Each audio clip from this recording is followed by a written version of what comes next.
Presented by Mortgage Right. I'm your host, John Serenitas. And as always, I'm joined by my partners, Kevin Stone and Adam Kirchen. Gentlemen, how are you on this New Year's Eve? Good. Doing good, guys. How are you? Doing all right. I mean, I'm struggling with the idea that I'm going to be 50 years old in 5 weeks and that it's turning to 2025. It's hard to believe. I feel like every year goes by faster. That's why I'm drinking my tea. Um, But before I take a sip of my tea and we talk some football here, I do want to remind you guys that we are brought to you by Mortgage Right. If you are in the market to sell your current home and purchase your next home, purchase your first home or refinance, give our good friend Herb Devine a call, 781-254-2846. You can also shoot him an email at herb@mortgageright.com. With over 27 years of experience, Herb has the knowledge and the know-how to help you navigate through this trying process. We're going to be flipping the calendar here to the new year. And before you know, we'll be into the spring market. And of course, the spring market is the preeminent real estate market. So you don't want to get left behind. You need an experienced voice on your side. Herb Devine is that voice. Again, give him a call at 781-254-2846. Or you can shoot him an email at herb@mortgageright.com. He and his team are available anytime, including nights and weekends. All right, gentlemen, let's start off with our first topic. The Patriots suck. 40-7 loss on Saturday to the Los Angeles Chargers. I was there to witness the bludgeoning. Stone was in New York at the Pinstripe Bowl. Kirchen, you were covering a game. It wasn't pretty. And I remember at one point, Kevin, you texted me and asked me if this was Saturday night, you texted me and asked me if it was that bad in person. And yes, it was. It was that bad. By the third quarter, you were hearing Fire Mayo chants. I believe at one point you might have heard a Fire Wolf chant break out. It was not good. The locker room was funeral home-esque after the game, as you can imagine. Gerard Mayo didn't have much to say. Drake May didn't have much to say. I had the opportunity to speak to Keon White, Cole Strange, and Vidarian Lowe, as you can imagine. They were pretty bummed out. Keon White, by the way, love him. He's not afraid to wear it on his sleeve. I'm going to keep my conversation with him off the record, but he did speak to the media, and a lot of what he said to the media after the fact were pretty similar to the things he said to me. But overall, a disappointing day. And look, the last 2 weeks we've been hearing about Gerard Mayo's job status. Is he back? Is he not back? Of course, everybody and their mother now wants Mike Vrabel to take over for him, even though there's no indication that the Kraft family is going to make a change. But the reality is this. One of the things that we heard a couple weeks ago was he should be safe barring an epic collapse. Well, I don't know. Losing 40-7 to the Los Angeles Chargers counts as an epic collapse. Now, this Sunday is going to be a completely different story with the Buffalo Bills coming to town. But just some thoughts on Saturday and the current state of affairs in Foxborough. Adam, go ahead. It's sad. You never want to see it get like this. Although you have a better idea of what you really are after a game like that. So boy do they ever. Yeah. And it's bad, I was of the opinion up until this past weekend that you bring Mayo back. You weren't going to have a great year this year anyway. You could have had a great coach and still done really bad this year. I just think that the number one thing is the talent. And I know it's early for draft talk, but they need a really good Never draft. Too early. Yeah, but I think that, it just shows, they need, a few good drafts in a row to get back where they want to. And even that, I think, is only part of it. They're going to have to replenish through free agency. They just don't have the look of a winning team. They're just so far off. And, maybe Los Angeles did them a favor by beating them so decisively, but I don't know. I was, again, if you talked to me 2 weeks ago, I'd say bring Mayo back, give him another shot. It's hard to say that now, though. When the team's not even competing, I mean, what do you do? So, I mean, then again, you could, like I said, you could bring in another really good coach and have pretty bad results with this talent on. They just don't have a talented team. So I think I think that's the reality of it. Is you're in a real bad spot roster wise, and you might not be in a very good spot coaching wise either. So it's tough. It's tough for them to have to go through this because nobody wants to go through a season this bad. ESPN is calling. Make sure you answer. Go ahead, Stone. I was going to say Detroit's about to smoke San Fran, but look, John, you're this for weeks now. I've thought there's no way that Mayo's gone. Just if you're the Crafts, it's just how much have we talked about dysfunction and just what it would look like if they move on from him and Van Pelleton and really anybody on the staff? Just no continuity after a game like that, and just again burying himself, with bad messaging, whether it's who's starting at running back Yeah, or that was bad. it's another thing week after week. I thought about this a lot today. I think they need to completely get rid of everything or every tie they have to the past. And I know, and I keep talking about, you can't have dysfunction. You can't completely yard sale this thing. But the more you think about it and the more you look at it, they have a ton of ties to the Belichick, regime still around. Whether it's Wolf, whether it's Groh, whether it's Covington, whether it's Brian Belichick, whether it's Mayo. I ultimately think at this point, and I don't think it's going to happen. I do think Mayo's back. I think AVP is back. I'm still not sure about Covington and Wolf, but I think you need to seriously consider just completely getting away from the past at this point. Just completely strip it down and make those necessary changes. Again, I don't think they will, but something has to be done. This is now 5 years after Brady, and it still looks like this. Excuse me, John. You tweeted out yesterday. What should they do with that pick? The fact they're even in this conversation still is a problem. So if it's up to me, I yard sale this thing. I really didn't think I was going to be at that point, but that's embarrassing to have that happen on Saturday. And again, I don't think this is going to happen, just my opinion, but you need to step away from the rest of the ties you have to that old regime and really try to look ahead to the true future of this organization, I think. Yeah, I don't think that that's going to happen, especially because, one, I agree with you. I don't think he's going to fire Mayo. But two, even if he fires Mayo, if people are clamoring for Mike Vrabel, then you're not getting away from the past. You're just bringing in someone else who's a more experienced version of the past. I agree. So for me, I agree with you. I think if they were to move on from Mayo, I would start over completely in the sense that I would start over with the front office. I would start over with a new head coach. I would go in a completely different direction, and I would take it in a direction that's completely different from what we're used to in terms of Bill Belichick and anybody that worked with him. And I think you're going to get that to a certain degree this offseason. I mean, Bill Belichick was on with Pat McAfee today. He was asked about filling out his staff. He said he's still waiting for the NFL season to end. That leads me to believe that his other son, Brian, could be in play down there. Mike Pellegrino, I don't want to start rumors and speak for these guys, but he could potentially be in play. Who knows? There are obviously going to be other coaches around the league with Belichick ties that could be in play. But I think at the end of the day, it's all a moot point. And I wrote about this yesterday. I think Robert Kraft needs to be proactive, not reactive. If you fire Gerard Mayo, you're being reactive. And I know Patriot fans don't want to hear this, but they're not going to fire him. They're going to run it back. The question is, if you run it back, though, do you run it back with the same cast of characters, or do you make some changes here?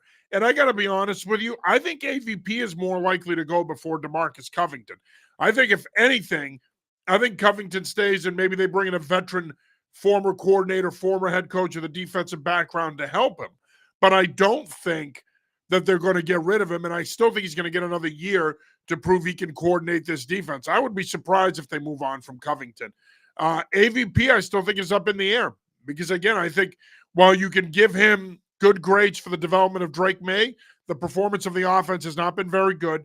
It's not very creative in terms of the system, which the Shanahan-McVay offense isn't that creative to begin with. It's more of a motion adjustment by the defense, take advantage of those adjustments and outflank people type of system. It's not exotic. You're not going to see a lot of gadgets.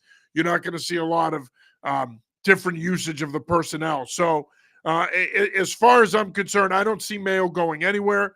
even though that was a total debacle, it doesn't matter. I think that the Crafts are still going to support him.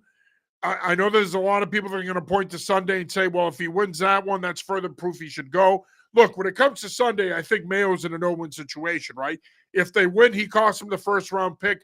F that guy. If they lose, yeah, they got the first-round pick, but you can't keep him. You don't want him coaching the next group of players that come in, and you don't want Elliott Wolf picking those players. So you're damned if you do, you're damned if you don't, if you're Mayo and Elliott Wolf to a certain degree. But I don't think they're going to make a change ultimately.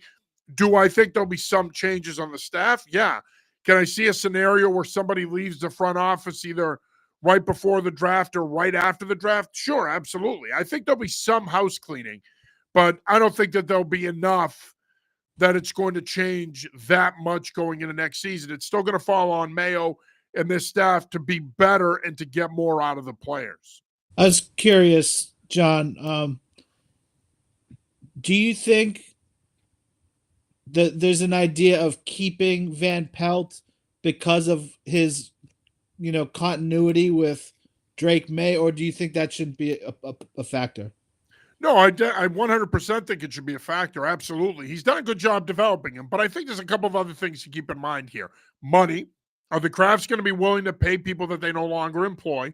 And two, the other thing is, what's the perception of Gerard Mayo around the NFL? Because if, let's say, you move on from AVP, you move on from DeMarcus Covington, who's going to want to come here and coach here? If the perception of him is that he's a lame duck and that he's only going to get one more year, well, no guy is going to want to come here and be unemployed potentially a year from now. So that's going to muddy the waters too. I think that's a bigger issue than people are talking about. And I think it's probably going to lead to some trepidation on the part of the Crafts in terms of demanding changes, because I think they recognize, and this is why I said Robert Kraft needs to be proactive. He needs to come out on next Monday, and say, I support Gerard Mayo. I support Elliott Wolf. We have $130+ million in cap space. We're going to spend it. We're going to allocate all the resources we need to allocate to get this thing fixed, to get it turned around. That should be the message, because chances are he's not going to fire these guys. So if he's not, and I don't think he is, because if you read between the lines of some of the stuff that was said today, if Mayo and Wolf didn't have assurances they were going to be around and potentially picking a player at one or trading that pick, I don't think Mayo would have said some of the stuff he said today about everything's on the table and everything's under consideration. Translation, we're willing to bench guys. We're willing to bring up practice squad guys. We're willing to lose the game. And I don't think he's so willing to lose the game if he didn't have a sense that he's back next year, or if Wolf didn't have a sense he's back and he's going to be picking the players. So there's a lot of moving parts here, but I think the one thing that needs to happen is Robert Kraft needs to get out in front of this next week. He needs to be front and center. He can't do the typical, I'm going to speak to the media at the owners' meetings. He can't do the typical, I'm going to put out a statement about how this season didn't live up to our standard. Cut the crap with the standard. The standard left with Tom Brady when he left in March of 2020. So stop boring me to death with the standard. The standard's been over for a while now. They haven't been good in 5 years.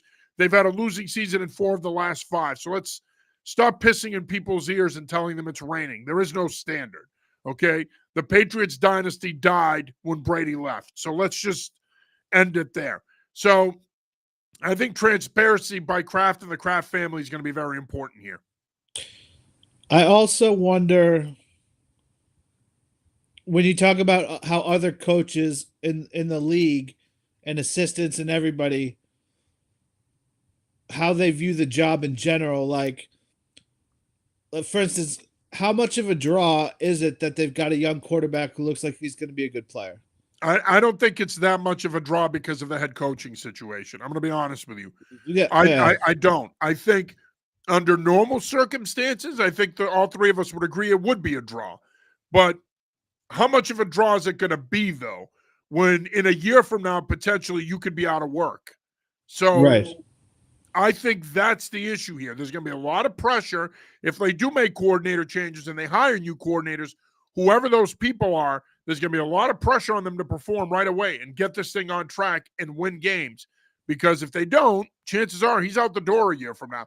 Look, I could see Robert Kraft bringing him back next year, but I don't see him being here in 2026 if they go 4-13, 5-12 next year. There's no chance he's back. He's going to get 2 years.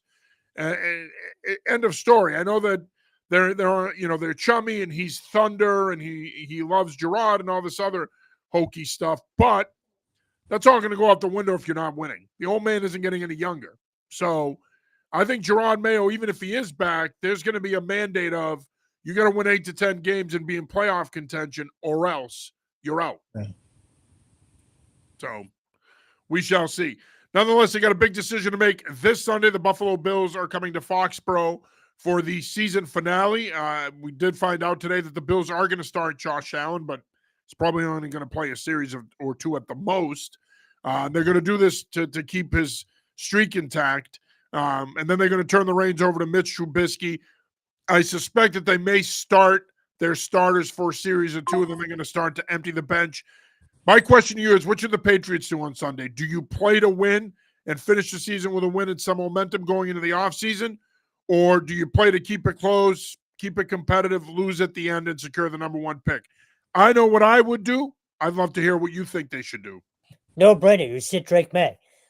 He most likely has a second concussion in however many weeks.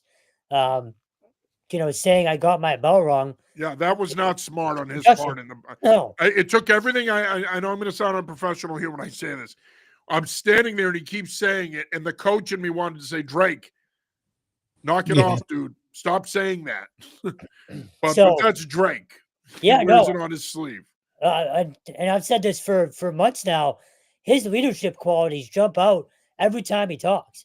So I love the fact that he wanted to play and go back out there. But no, you sit him on Sunday, and you sit Jacoby Brissett too. Well, not sit him, but this should be Joe Milton's time to shine.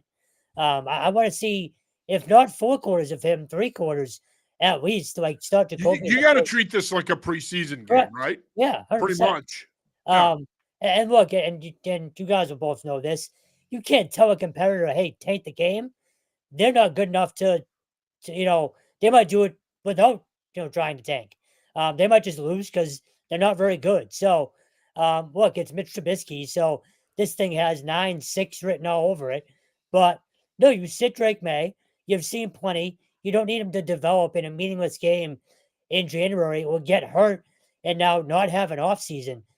This should be a no-brainer decision on their part. I don't care how much he wants to play. This should be a Joe Milton showcase all day.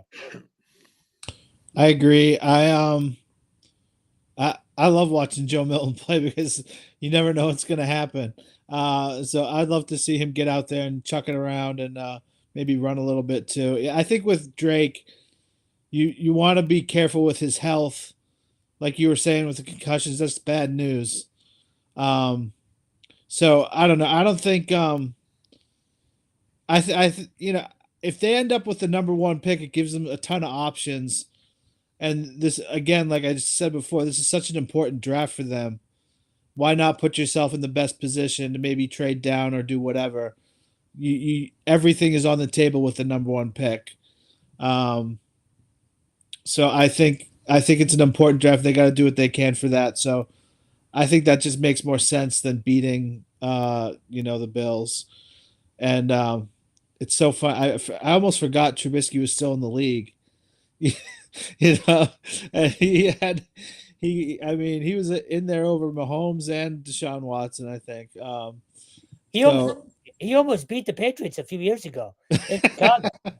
I know. So hopefully, we'll see. But yeah, I agree. I think you gotta sit Drake, make sure he goes into the off season really healthy, and see where it goes from there.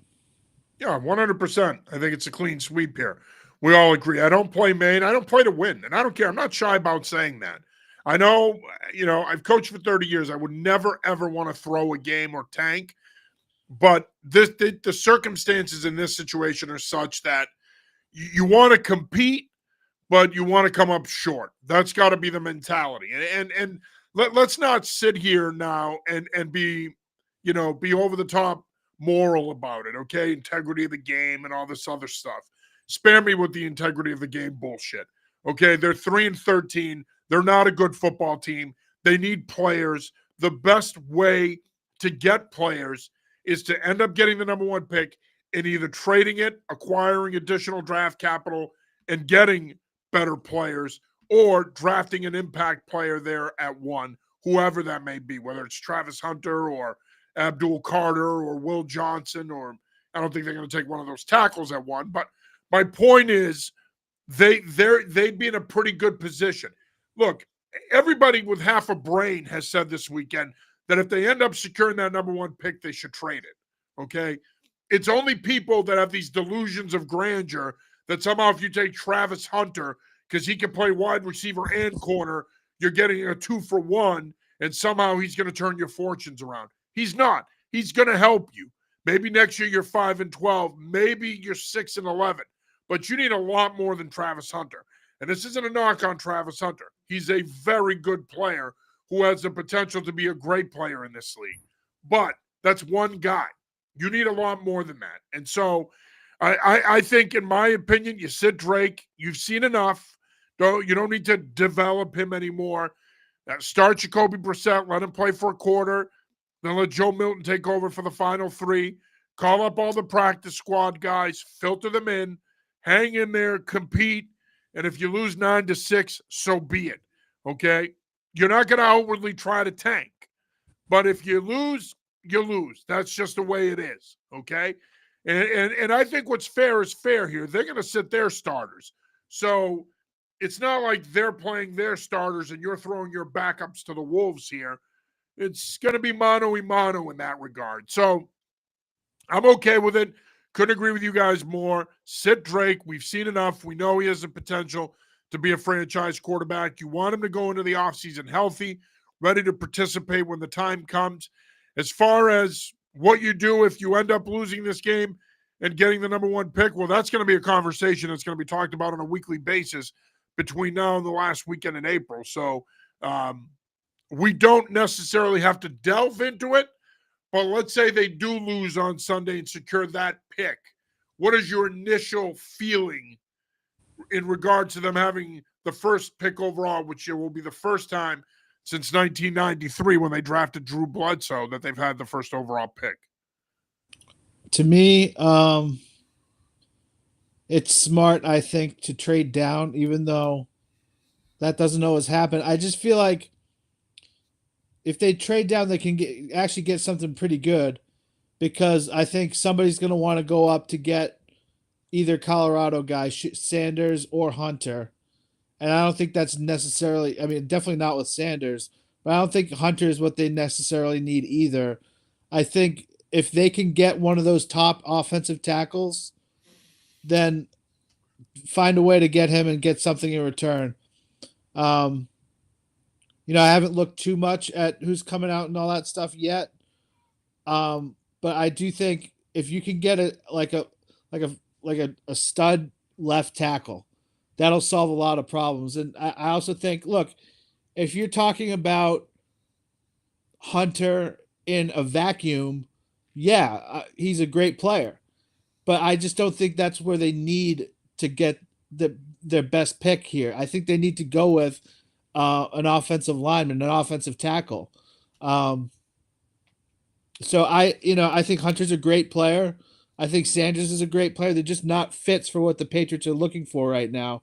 And I would love to see them address wide receiver later on in the draft, because as we've seen, not with the Patriots, but with other teams, they've had a lot of luck in that second round for wide receivers. It's been a good place to get. And I think with the way offenses are in college football, you're going to get a good receiver. There's going to be somebody available. You get a good receiver all 3 days. Yeah, you really can. You've seen it in recent years. Yeah, it's so it's funny watching other NFL teams like on a given Sunday. It's just amazing how much more talent some of these other teams have at the wide receiver position than the Patriots. I mean, it's almost night and day.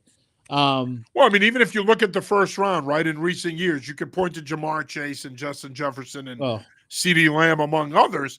But then if you get out of the first round, you can point to A.J. Brown and D.K. Metcalf and Deebo Samuel, George Pickens and Ladd McConkey and Puka Nacua. I think Cup. I think So- that I think the Patriots have had one too many viewings of Vlad McConkey. Yeah. Well, I mean, but that was another stupid conversation on Saturday, and that went up my back. And again, I love when fans are revisionists. See, if they didn't trade the 34th Yeah. pick, They well, weren't saying that they when would he's have had getting drafted. Just shut up. They would not have. What is Vlad McConkey on this team? Let's be real here. Are the Patriots any better if Vlad McConkey was on this team? Let me answer that question for you. No. So just stop. They would not have been any better. They still would have been a 3-win team. So stop with the revisionist bullshit. They would not have been better. He works in LA because they pound the ball, they play action, and oh, by the way, they have Justin Herbert and an offensive line which features 3 first-rounders. So it's much easier playing in that offense to get open than it would have been playing here. So let's just stop with the stupid nonsense about Vlad McConkey. Put it to bed. It's dumb. Go ahead. I digress. Yeah, no, but that's all I said. Is like, I really think, I don't know. I mean, since I'm an LSU fan, I've seen a lot of Will Campbell. I think he's really good, but people say, like, the thing that people say is that his arms aren't long enough. I don't know exactly That's what people say. Yeah, like, and so who knows? I know as a college football player, he's been a dominant force at left tackle. He's a very good player. And I think you'd be lucky to have a guy of his caliber if you pick in the first couple picks, whatever it may be. I just feel like the Patriots are in a position of power. If they're that number 1 pick, they're in a position of power to get the deal that they want, and so they shouldn't waste that.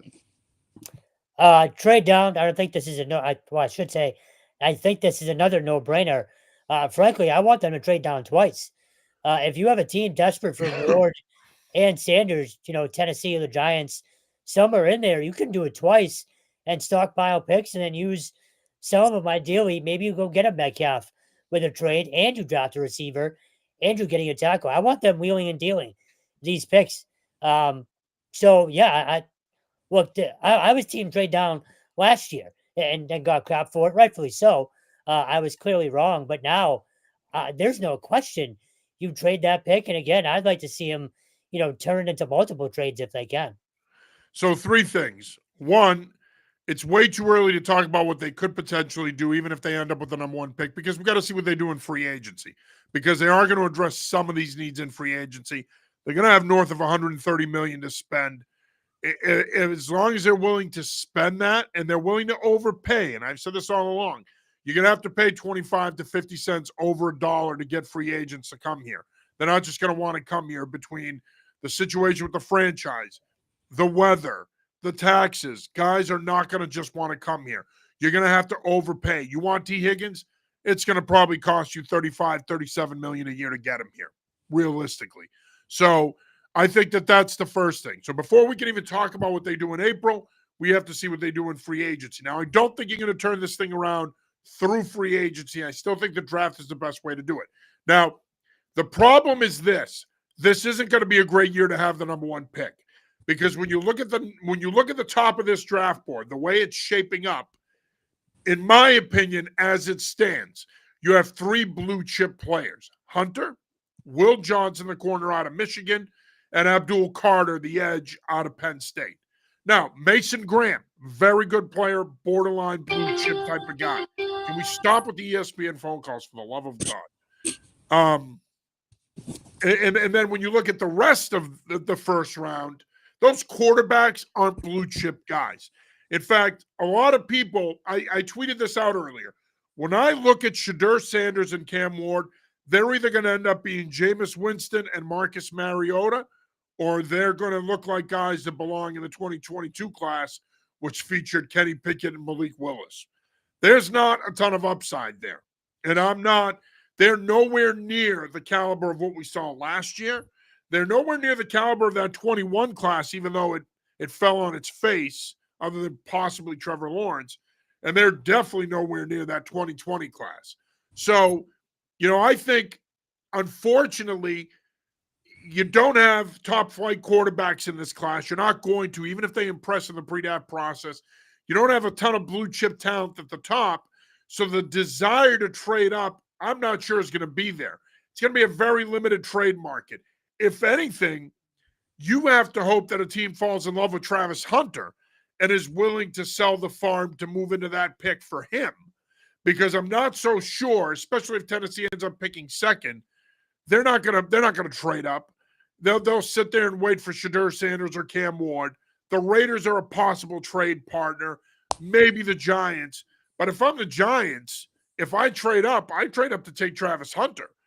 Because if I can take a Travis Hunter, and let's say, and I'm speaking in hypotheticals here, and then I turn around and I sign Kirk Cousins, now you can recreate what you have in Minnesota with Jefferson and Addison, with Malik Neighbors and Hunter and Cousins. So the Giants are almost better off going the veteran quarterback route and waiting another year before they dip back in. Or dare I say, if Minnesota decides to commit to Sam Darnold long term, maybe you go to the Vikings and say, how about we give you pick wherever they end up for J.J. McCarthy? That's a possibility as well. I don't know how much they liked him going into last year. So there's that to consider. And then I think the other thing to consider here, and I think it's just as important in many ways, is if you stay put, yes, the obvious pick would probably be Travis Hunter, even though does it fill a need? You're not going to take Will Campbell one. You're not going to take Calvin Banks one. You're not going to take any of those other tackles one. So at the end of the day, it's probably either going to be Travis Hunter, or you could shock people and I just went through puberty. You could shock people and say, you know what, we're going to take Will Johnson if he ends up having a good pre-draft process, or Abdul Carter, who could potentially be Micah Parsons in your defense. So I still think that the odds of them sticking and picking are slim to none if they end up with it. I still think they're going to look to shop it. But if I'm Patriot fans, I'm not so sure I'd be expecting this massive haul in return. I just don't see it unless a team falls in love with Hunter and they're willing to trade up. As it stands now, gentlemen, I'm not so sure teams are going to be willing to move up and give up the capital that it's going to take for Shedeur Sanders and Cam Ward. Now, I've always said this. I've been covering the NFL draft for a long time, since the late 90s.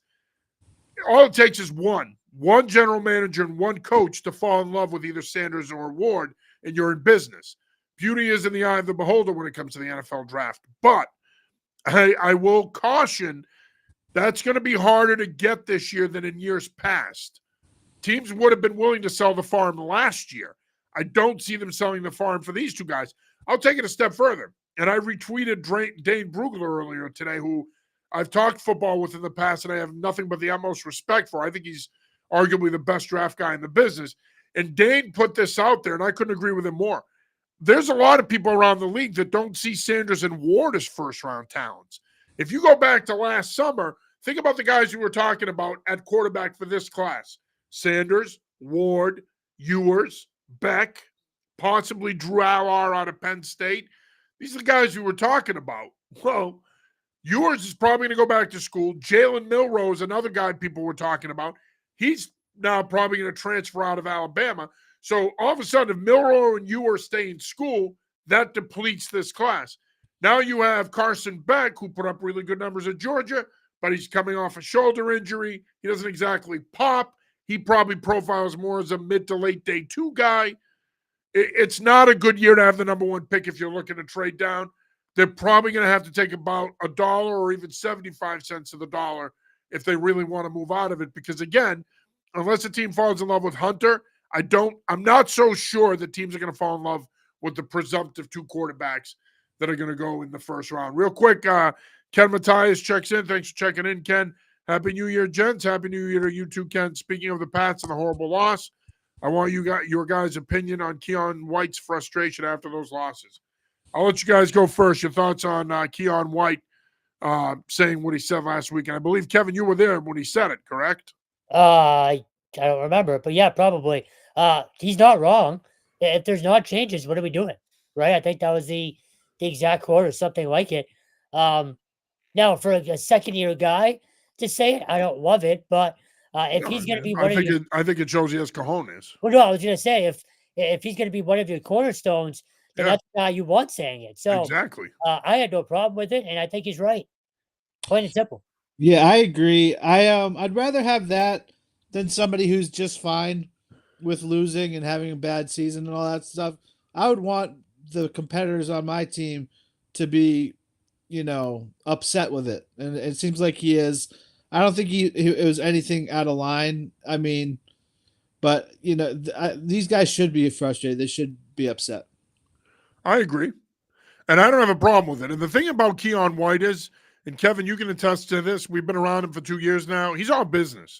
He keeps to himself. He's the best talker on the team. He is. He's all business. Yeah. He's the real deal. He's genuine. I love talking to him. I've had an opportunity to talk to Keon probably 3 times after games this year, and I love talking to the guy. I think he's an interesting kid. I think he wears it on his sleeve. I don't think he says much, but when he does, it resonates. And I love what he said. I love it because this is going to be a cornerstone piece to your defense at least the next 2 years. So, you know what? I'm okay with what he said. He wants to be good. He wants to win. Now, you can look at his numbers and say 29 solo tackles, 5 sacks, 2 forced fumble. He hasn't exactly lit the world on fire, but let's not kid ourselves.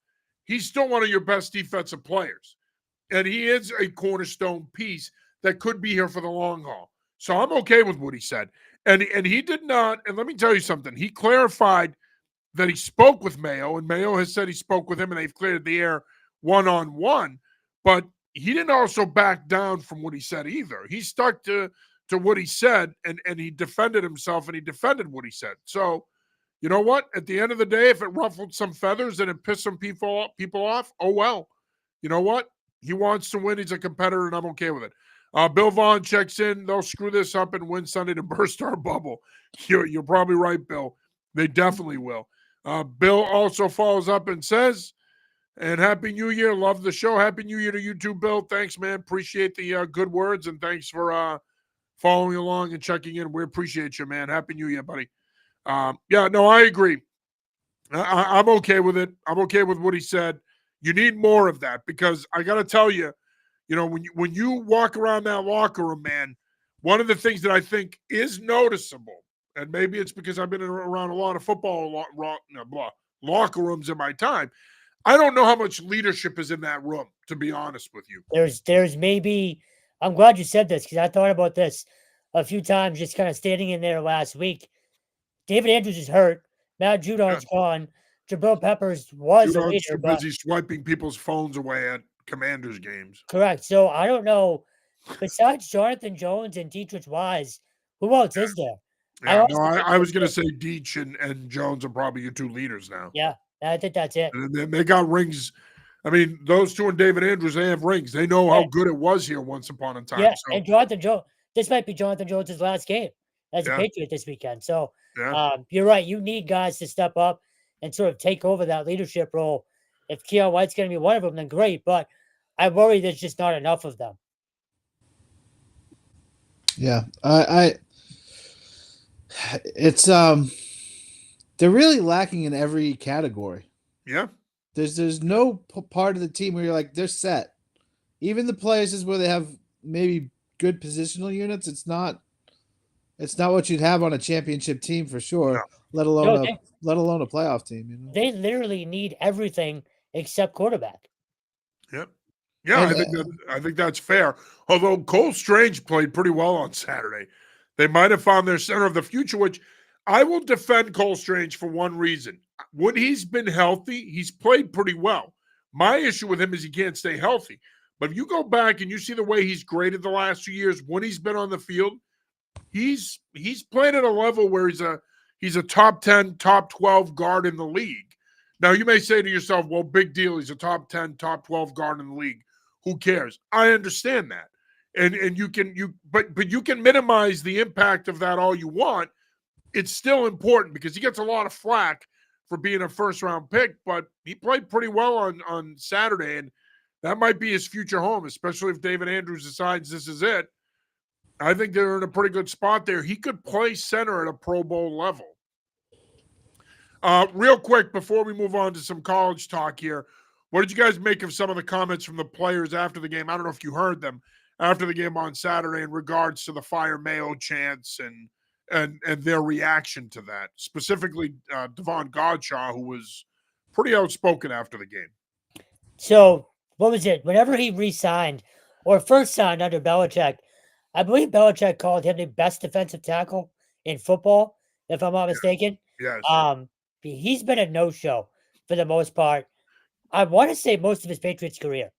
So for him to say it, and for guys to say the fans are spoiled, for guys to say that haven't won a single thing, is sort of mind-boggling to me.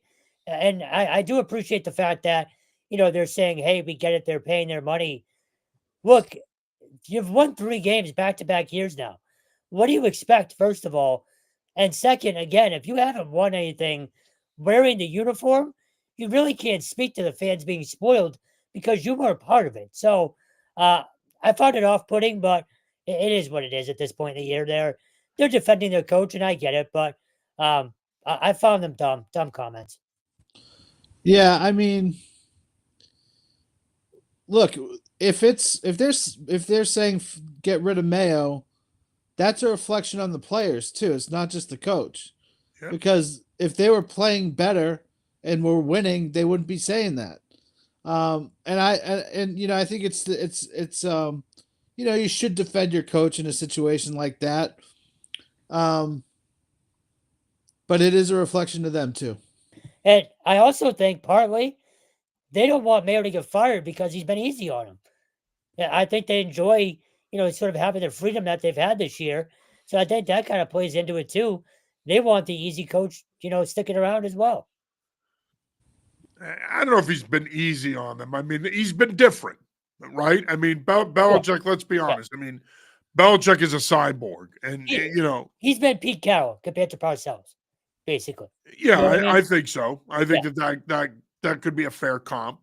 But I think that's what they wanted. That was almost like a mandate from ownership to a degree, that they wanted a change in personality, that they wanted a more inclusive, open, collaborative environment. And look, the perception of Belichick, really for all 24 years that he was here, but more so after the first 3 Super Bowls, is that he was a totalitarian dictator, and that he ran the entire operation from top to bottom. And as we said last year at this time when they made the decision to part company, that Robert Kraft wanted his team back. And so they wanted this. They wanted it to be the way it is. So, with that, look, and again, I'm going to go back to something I've been saying all season. We all knew this was going to be a bumpy ride. Let's not kid ourselves. Let's not pretend like people had playoff aspirations this season. If you thought this team was going to contend for a playoff spot, you're probably someone who frequently sniffs glue. Let's not get stupid about it here. I mean, we knew it was going to be a bumpy ride. Sometimes I wonder, why are people so surprised at how bumpy it's been? We knew this was a bridge year, right? Yeah, but I think people thought it might look a little better. It just hasn't. But what makes you think it was going to look better, though? And I'm not saying this to you necessarily, but to your point, what made you think it was going to look better? Honestly, I think it could be as simple as just Belichick not being around anymore. I really think fans just kind of assumed that since, the old mean guy was gone, the team would simply look better, and I don't think they have, obviously. There's a bunch of reasons, obviously, but ultimately, I just think people assumed it was going to look better because of the changes, which is a wrong assumption to make. Coach MP checks in. Thanks for checking in, Coach. Lacking in leadership, including the head coach, would love to see Vrabel McDaniels combo come in to lead the team. Need culture shift in free agency, a la 2001 offseason. I don't think you get a culture shift by bringing former Patriots guys in. I've sort of landed on this now. It's if you're going to make the change, clean house, get rid of the past, separate yourself from it. You got to rip that Band-Aid off. I thought the Band-Aid was off, but it's really not. There's still remnants here, I told you guys that in January, that hiring Mayo, keeping the younger Belichick, keeping some of these other coaches, you're not ripping the Band-Aid off. It's not you. All they did was Kraft took his team back, got rid of the dictator. They overthrew the dictator, and now they can do whatever they want. That's basically all that happened, really. So, look, I know people are yearning for a Vrabel McDaniels connection. I get it. Obviously, Vrabel's had some success as a head coach. We all know McDaniels' history with the franchise. I just don't see it happening because ultimately I don't think that the Crafts are going to fire Gerard Mayo. Plain and simple. Unless they go out Sunday and get blown out by the Bills' backups. I mean, Adam Schefter reiterated it today on McAfee's show. I don't see them making a change. I think you're going to have another year of Mayo. At this point, Mayo would have to pull a Costanza, drag Super Bowl trophies around the parking lot to get fired, I think. I honestly believe that. Well, that would be something if he ties him to like a Camaro and he's doing wheelies in lot 6A. Just chirping the crowds on a megaphone. I'll show you. Coach MP checks back in. Happy New Year. Happy New Year, brother. Appreciate you checking in. Appreciate you watching the show. Yeah, I mean, again, I think, look, I'm with you, Kevin. I think you got to rip the Band-Aid off. I think it's a small chance they move on from Mayo next week, but if they ever did, I think you start over. I think you move on and you lay a new foundation, you build a new house. And because you have to at this point. It's never going to be what it was, so stop hanging on to the past.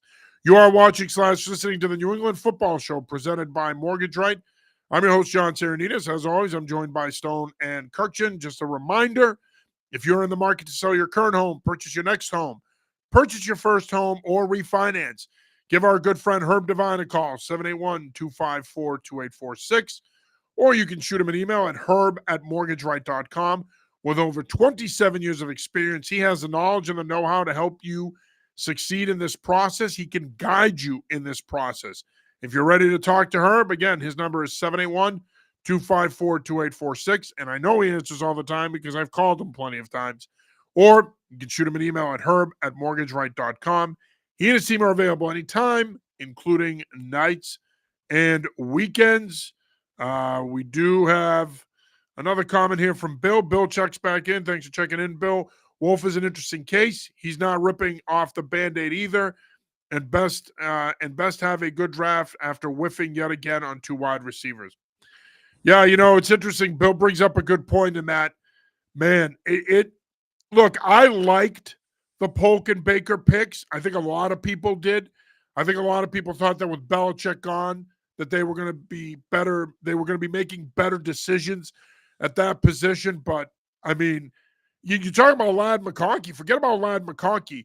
Jalen Polk, I mean, Rome Odunze's actually had a pretty good year in Chicago when you look at his numbers, despite how bad they've been. And Jalen McMillan is killing it in Tampa. He's becoming their number 2 receiver to the point where I think they're going to move on from Chris Godwin probably this offseason. So I don't know what the hell's happened with Polk and Baker. All I know is this. They are now in witness protection. If you want to find them, you got to go to your local post office and wait in line and look at the poster board. Because they have been non-existent in this offense. And fellas, I can't wrap my brain around this, particularly with Baker. I mean, he hasn't done anything, literally anything all year long. I don't understand this. Either they must not be very bright or they must be a-holes in that building, because I can't think of another reason why these guys aren't playing and being somewhat productive. I think it's a little bit of both, but Polk is more surprising to me. We were both down there for camp. He was their best player. He was their best receiver at camp. You can make the argument. Yeah. He was their best receiver in training camp. Him and Hunter Henry were the best 2 offensive players besides Drake May in general. So to me, he's the more surprising one. All of a sudden, he looks more like James K. Polk than Jalen Polk. He looks like former President Stone. Did you pay attention in history class? He was our president during the Mexican-American War. Sure. What were you doing when you were being taught that? I had to, actually, if I want to go on a tangent, I had to learn the presidents in order in elementary school. So I can recite that one day if you want. You're probably listening to Blink 182 in your head. I was a huge Blink guy. But no, I can say every president I can say in order. So one day. Yeah. My nickname for them is Stink 182. Kirkchin, what do you think? Why are Baker and Polk in witness protection? Why are they living in the same neighborhood as Henry Hill? I would say they're probably not practicing well, because if they were tearing it up in practice, they'd be out there. And I don't know if it's an attitude thing or a physical ability thing. I think both of them have a fair amount of physical ability. I think they do too. And unless they were in the corner kicking rocks, I'm playing them. Yeah. They got to play. Adam, to your point, Mayo brings up And Baker to practice a Volk lot. has played, by the way. It's Baker that's been. Yeah, but no, but to Adam's point, and John, you've heard him. Mayo talks about practice a lot, particularly about Baker. So Adam might just, might have hit it right there. It No, might I be as agree. I simple. think he's right. Yeah, it might be as simple as that. Yeah. But how bad can you be at practice? We talking about practice, man. Yeah. We're talking about practice. Like, how bad can you be at practice and not get on the field? Like, he must suck major league ass. I just don't understand why he's not getting a chance to play. He should be playing. He can't be that bad at practice. Yeah, it's something for sure. Maybe they're in maybe they've broken team rules and they're in the Well, doghouse or whatever. He ran his mouth earlier this year, so Yeah. I guess that's a possibility. All right, let's talk some college football here. Why don't we start with UConn? UConn winning the Fenway Bowl in impressive fashion over North Carolina and finishing 9-4 on the season. A great year for Jim Mora's squad. Prior to the game, we also found out that Coach Mora got 2 years added to his contract. He's now going to be at UConn until 2028. The total value of his contract is just north of $10 million. But what a great day to be a UConn fan, a UConn football fan. You can make the argument that was one of the best days in program history. You secure your coach, you go out there, you beat North Carolina at Fenway Park, historic venue, you win 9 games. It's a great time to be a Husky. Yeah, I think what I liked about it was hearing how much the UConn fans sold the place out. Unbelievable turnout. And just like that's it. That's what you want in New England football. And by the way, it was the same weather as last year's game with BC and SMU. And I know some folks got a little chapped with me on Twitter. That game was on a Thursday. I covered the game. I was there. But it was on a Thursday during a holiday week. Most people are off this week. It's not – they could have gotten a better crowd. I do think the weather was a little worse that day, so I do think that contributed to it. But, yeah, to your point, Adam, what a turnout. And it's okay, awesome. By the way, to praise UConn. It's not a knock on Boston College by me praising UConn. They practically sold the place out. Good for them. Yeah, and, Mora talked about how it was louder than the rent at Fenway, which is great. It's just a great season for UConn. I think a very good coaching job by Jim Mora. I think North Carolina is a respectable program, and obviously they're going to be even better once Bill Belichick gets there. So I was impressed with you again. This is a team when it's running the ball well, they're hard to beat, and I think that UConn ran the ball well again, and it was just a terrific end to the season for them.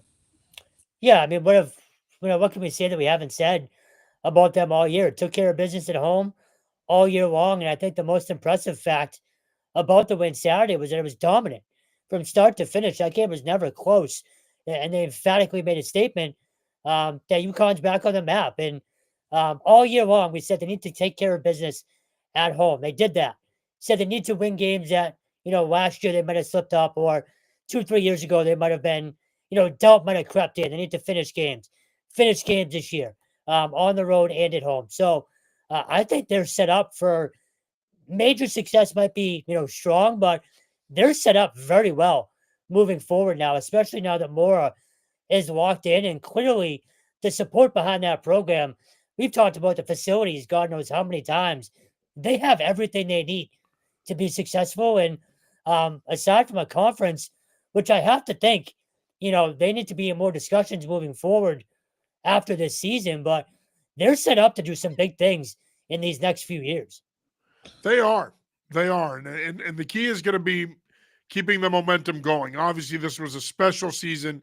Similar to URI, they had a special season, and sometimes it's hard to follow up seasons like that, but they are in a really good spot. And when you look at their schedule this year, they could have very easily won 2 more of those games. They could have easily won 11 games this year. So they should be Duke on the road. They should have beat Duke on the road. They could have beat Wake Forest here. They could have very easily won at least 2 more games. and finished 11-2. So a great year for Jim Moore, a great year for this program. I think they're going to keep it going. I think that the momentum is going to continue. You've got a good group of guys back. You are going to have to replace a lot of talent up front. You're going to lose Valentin Sen. You're going to lose Fortin. You're going to lose Chase Lunt, who I think is going to be a top 75 pick potentially. Defensively, you're going to Brown, Jones. You're going to lose some Price Yates, who entered the portal today again. You're going to lose some key guys, and replacing those guys is going to be hard. But I do think that they're in a good spot. And Moore did go badass this morning, calling out coaches who have been reaching out to his players. I hope he airs his grievances, baby. I thought that was great, and it's so in line with Jim. If you've been around Jim like we have the last couple of years, he doesn't mess around. He tells them like he sees it. He is cut from a different cloth, and he's intense, but he's fair, and he runs a good program. And I love what he did this morning, drawing the line in the sand and calling out coaches that have been reaching out to his players. I mean, I was a little surprised when I saw Price Yates enter the portal today. I thought for sure he was a lock to come back. Obviously, after the game on Saturday, something changed.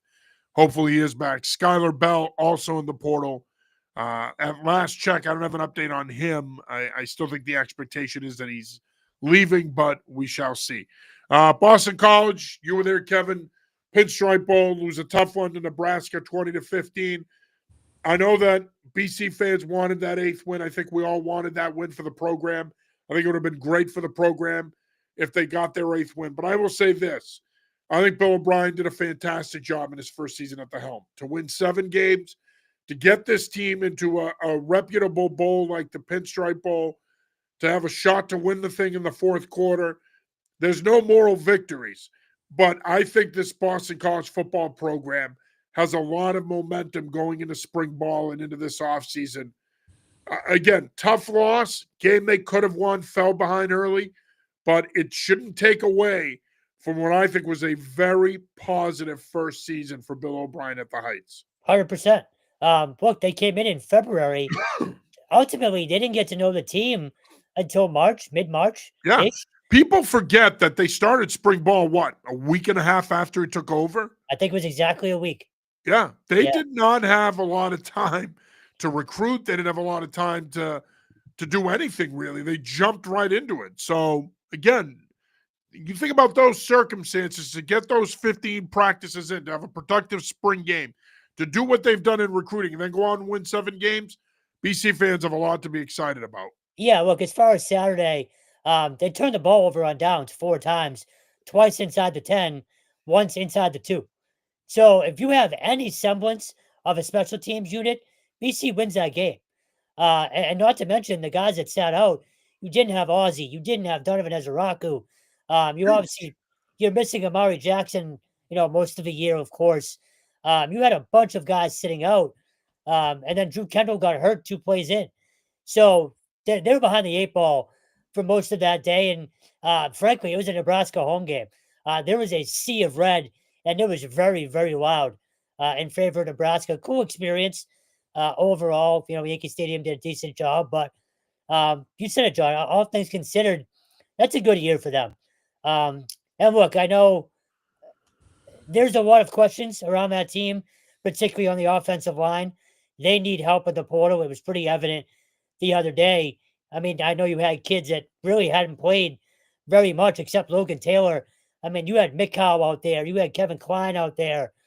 You had kids really that hadn't seen much game action on the offensive line. And Grayson James still put up 300 yards. So people know what I think about him. And I think he's QB1 heading into next year. There'll be a true competition between him, Shaker Rising, and Dylan Larnigan. But you have a quarterback. You have receivers coming back. You have a loaded running back room. And defensively, that secondary, they're young, but they got a ton of experience this year. So if you can replace, some guys on the defensive line and offensive line, easier said than done. Don't get me wrong. And that schedule is much, much harder next year. This could be an 8-win team again. They should be competitive once again. The only thing that worried me about the entire day, Blake James and Father Leahy talked before the game about NIL and stuff like that, and basically said we're going to do what we do. That can't happen at BC.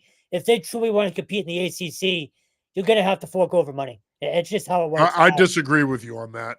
So, No, yeah, I think here's why I disagree. I'm not just Yeah. disagreeing with you to disagree with you. yeah, I disagree with you because it's Boston College. O'Brien said that. Remember now, in his intro press conference, he was asked a couple of times about, the college game and where it's at with NIL and the hours and the constant recruiting, and he made it pretty clear. We're gonna focus on getting guys in here that want to be here, that want the BC education. And I get it. I know it's easy to say, well, it doesn't matter. You need talent. They have an NIL initiative. I think that NIL initiative is going to grow. But I think ultimately what the powers that be at the school are saying is, this is who we are. We're an academic school. We're always going to be an academic school. And yeah, you might not get 50 to 100, 150, 200 grand to come here, but you're going to make that money with our degree. They're putting their money on their degree more so than NIL. So I think that's why they said it. I don't think it means that they're going cheap or that there's no interest in NIL. I think they know the reality. They don't have the NIL setup or the influx of money that these other programs have. So I hear you, and I will say, if the connections can help you get a kid like Dylan Wanigan, then everything I just said is mute. Right. If you can go get that elite talent because of the staff you have, then great. I'm just not sure they can survive. Well, I shouldn't say survive. I'm not sure they can compete at the level that fans want them to compete at if they don't spend a certain amount of money. But we have plenty of time to talk about the mess that is the portal and NIL. Overall, though, great season for them. Great, strong, good season for them. Difficult showing at the Pinstripe Bowl, but I do think they're set up pretty well as long as they can take care of offensive and defensive line and linebacker, of course, which is seemingly always a question for them for the past decade or so. Hey, real quick before we go any further here, their first, if this is accurate, I'm pretty sure it is, first 5 next year. They open up at home against Fordham, go to Michigan State, Notre Dame, Cal, Clemson at home. Yep. Georgia Tech, SMU. That's a tough slate to open the season. So, but one thing we've learned, I think Bill O'Brien will have them ready to play. And real quick, Adam, you've covered them for a long time. Or you did cover BC for a long time. The whole 8-win thing, at this point, is it a distraction? Because I feel like it is. Kids were a little, there was some tenseness, for lack of a better term. That's definitely not a word. But there was something in the air around them heading into this bowl game. I can't put my finger on it, but there was some extra pressure there. I do think it's in their heads a little bit. I feel like they should have got it this year. Nebraska's a good program, and one of the best traveling programs for fans anywhere in college football. But when I look at BC, I look at the promise from the first half of the season when it was looking like they're going to have like this huge year, and they lost to Missouri, and then they had a couple other losses and stuff like that. And I think O'Brien can point to that to recruits and be like, hey, we're close. We are close. We didn't get it this year, but we are close. And I think, their 2026 local recruiting in terms of Massachusetts kids is going very well. And they continue to make inroads locally. It's not look, BC has never or almost never been the place where they just get every local kid, even though they've done well in the past. A lot of times the top kid in Massachusetts goes to a Michigan, goes to a Penn State, goes to a Syracuse. But I think they're making inroads with that. I think they're making some roads, and I just feel like the program is close. Like they're not like eons away like some other teams. I think they're getting close to where they want to be. Yeah, I agree. And I do think with O'Brien here, though, and some of the local connections that they have, both on the staff and in terms of local coaches, you are going to see them, I think, ultimately get more of the local kids, especially if they have continued success. John, Right before, go ahead. I would say one more BC thing. Al Michaels brought up Bill O'Brien's name regarding the Bears job last week. Any shot? I think he.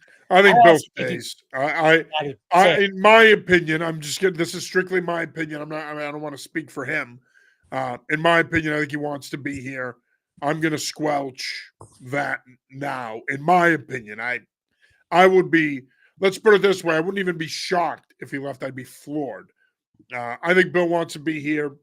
I think he knows what he can build here, and to me, I'd be surprised if he left to go back to the NFL. So that is that. Real quick, Adam, before we go here, a little bit of high school talk. We're going to be unveiling our all-state team here in the next few days. Just some thoughts on that. Yeah, just been. It's always fun to watch the film of these kids and try to get first, second, third team. The thing that really sticks out, and we already knew this, but going through this process even sticks out even more, is how many great quarterbacks are in this state. A lot of them were at Gillette. I would say most years that we do the top 3 or 4 guys on the first team, you can go maybe 8 guys who most years would be a first team selection. And I don't want to name any names, but there's some guys who are going to be on the second and third team that normally would be on our first team. So quarterback's a position of power, offensive line very good. You've got guys who will have, who are D1 type guys that might not make the first team. Yeah. And it's just a fun process. You talk to coaches, you talk to other people who've seen games. And it just goes to show that the talent in Massachusetts is at a high point. I really feel like that. The top level guys in the MIAA are as good as you can get in a lot of different places, and so it's been a really fun process. And like I said, these offensive linemen, these quarterbacks, these dudes can play, and it's really really fun. Yeah, we're looking forward to that. We're also going to have our all Division I college teams as well coming up here in the next few days. So stay tuned for all that. We're also going to unveil our players and coaches of the year in Massachusetts and Connecticut. So stay tuned for that. So a lot to do here as we're pretty close to putting a bow on the 2024 season. We just need the Patriots to finish up on Sunday, and then we can officially move on to 2025 and start getting ready for what is surely to be a busy off season. And as always, we'll have plenty of coverage for you guys, so make sure you are following along. All right. Well, that'll do it for this week's episode of the New England Football Show. For Kevin Stone and Adam Kirkson, I'm John Sirenitas. Happy New Year. Get out there and enjoy it. And we'll be back with you next week. Peace. See ya.